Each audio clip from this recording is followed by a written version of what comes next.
नमस्कार विद्यार्थी मित्रांनो, लर्न विथ सोपान जाधवर या यूट्यूब चॅनलमध्ये आपलं सहर्ष स्वागत आहे. तर चला, आज आपण पाहणार आहोत एक व्याकरणाचा महत्त्वाचा घटक की जो 5वी ते सर्व प्रकारच्या स्पर्धा परीक्षा 5वी, 6वी, 7वी, 8वी, 9वी, 10वी, 11वी, 12वी व सर्व प्रकारच्या MPSCच्या स्पर्धा परीक्षेसाठी उपयुक्त असा topic. Before I start the topic, I request you please subscribe my channel and you will get more and more videos. चला तर चॅनलला सबस्क्राईब करा आणि नवनवीन व्हिडिओ पहा. तर मित्रांनो, टॉपिकचं नाव आहे प्रेझेंट कंटिन्युअस टेन्स. आपण पाठीमागं माझे टेन्सचे जर तुम्ही 3 व्हिडिओ पाहिले असतील तर तुमच्या लक्षात आलं असेल, आपण सिम्पल टेन्स याचे आपण 3 व्हिडिओ बनवलेले आहेत. सिम्पल प्रेझेंट, सिम्पल पास्ट आणि सिम्पल फ्युचर. आज आपला जो व्हिडिओ आहे तो प्रेझेंट कंटिन्युअस टेन्सवर आधारित आहे. बघा मित्रांनो, हा प्रेझेंट कंटिन्युअस टेन्स आहे तरी काय आणि याला दुसरं नाव काय आहे?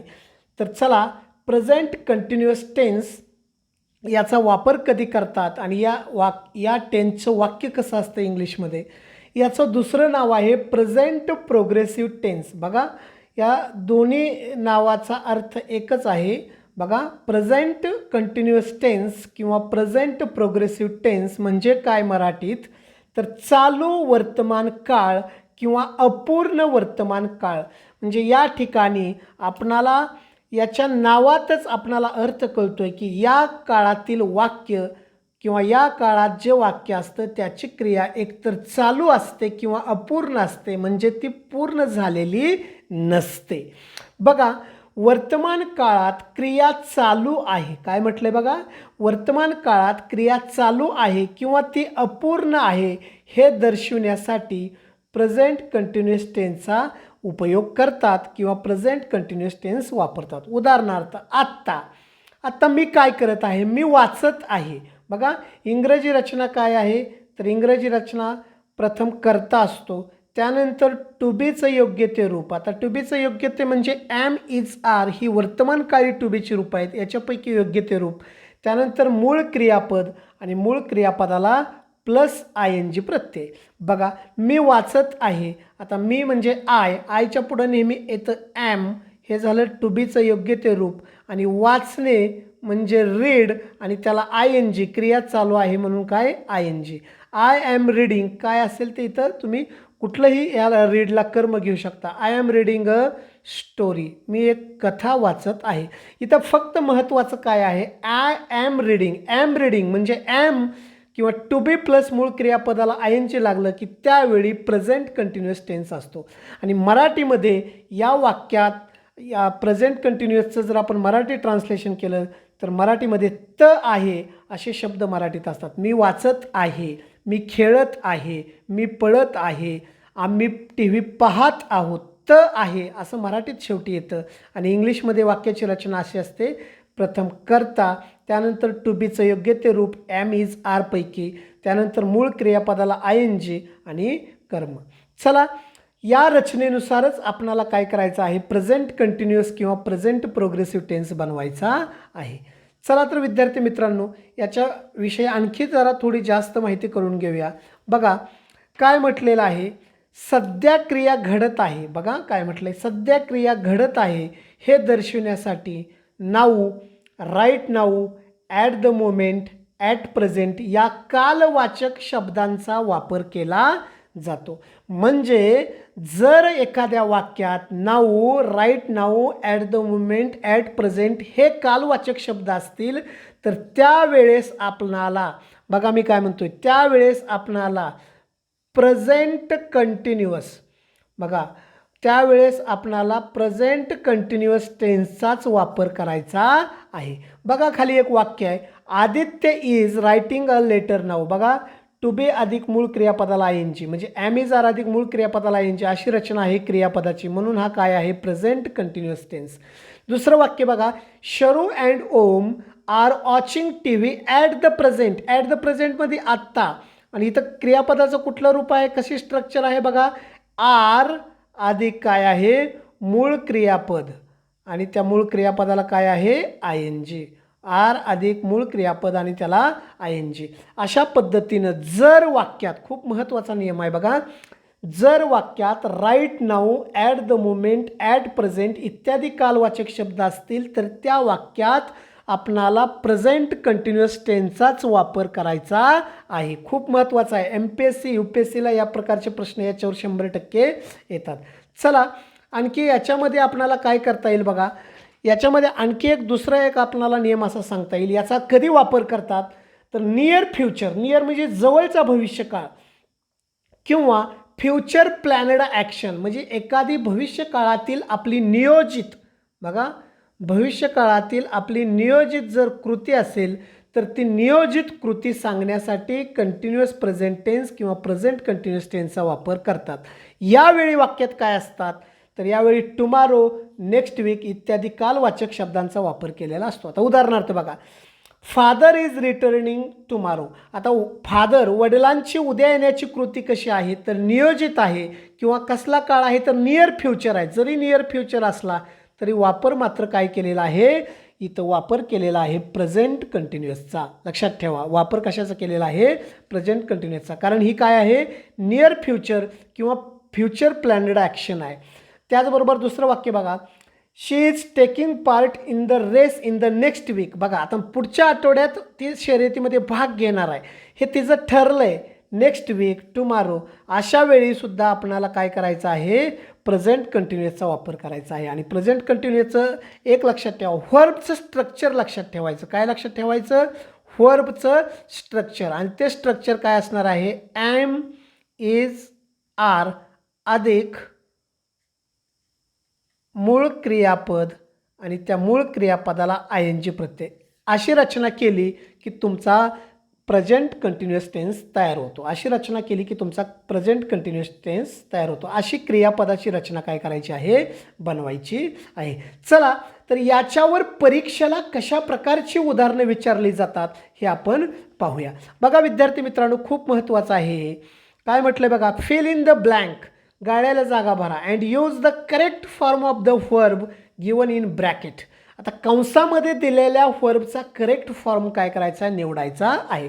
बघा वाक्य काय आहे, Radha dash for husband now. आता या वाक्यात काय आहे कालवाचक शब्द नाऊ आला आहे. मी मगाशीच सांगितलं की जर नाऊ असेल तर आपणाला त्या ठिकाणी कंटिन्युअस प्रेझेंटचा वापर करावा लागणार आहे. आणि मग तुम्हाला माहीतच आहे, जर आपणाला कंटिन्युअस प्रेझेंट वापरायचं असेल, बघा जर आपणाला कंटिन्युअस प्रेझेंट वापरायचं असेल तर त्याचं स्ट्रक्चर पण माहीत पाहिजे. स्ट्रक्चर म्हणजे क्रियापदाची रचना माहीत पाहिजे. काय क्रियापदाची रचना आहे, एम, इज, आर अधिक मूळ क्रियापद आणि त्याला काय आय एन जी. अशी रचना कोणत्या पर्यायात आहे आपण बघूया. बघा आता विल वेट, इथं एम इज आर आहे का नाही, म्हणजे हा पर्याय उत्तर नाही. आर वेट, आता इथं आर आहे पण याला मूळ क्रियापदाला बघा ही मूळ क्रियापद दिलं आहे, त्याला आय एन जी लागलं आहे का नाही लागलेलं, म्हणजे हाही पर्याय नाही.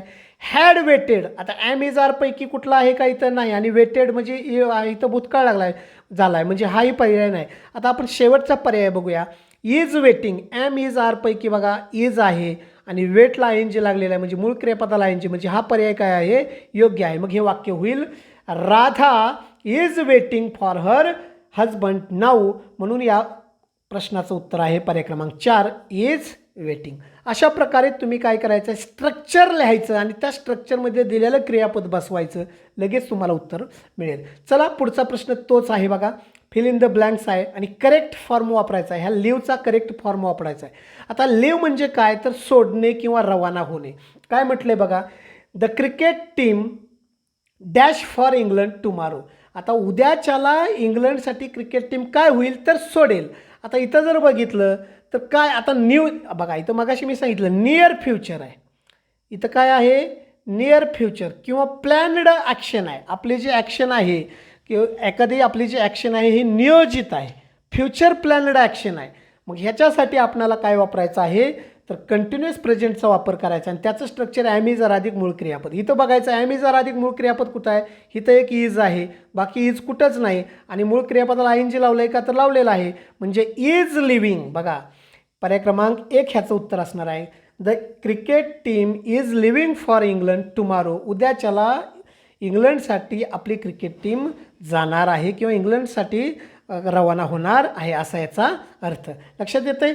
तर स्ट्रक्चर काय आहे ते बघायचं आणि शब्द काय आहेत स्थलकालवाचक ते बघा, म्हणजे तुम्हाला लगेच काय होईल, कुठला काळ वापरायचा आहे ते समजेल. चला नेक्स्ट एक्झाम्पल बघूया. बघा आणखी कशा प्रकारे परीक्षेत प्रश्न विचारतात.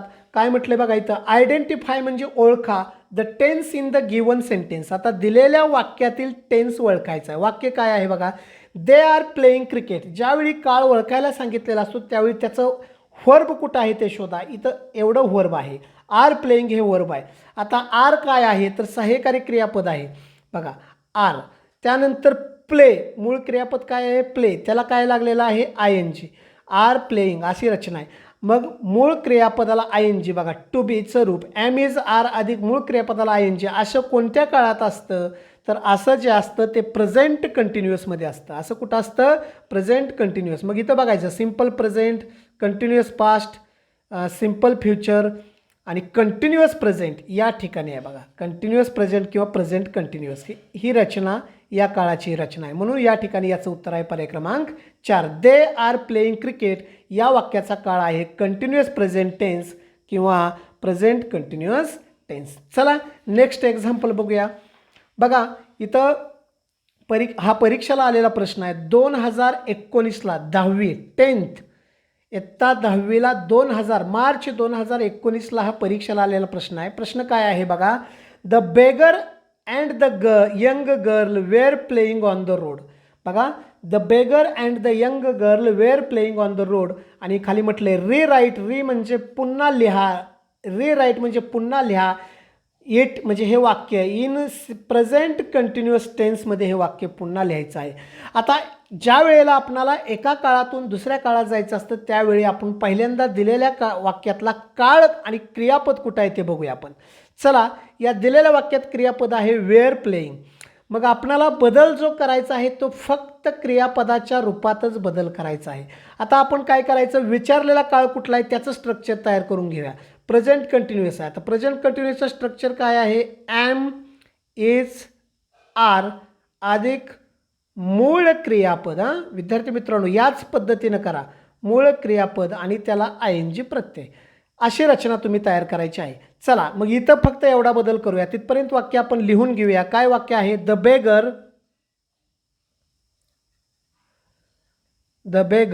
अँड द यंग गर्ल लिहिलं.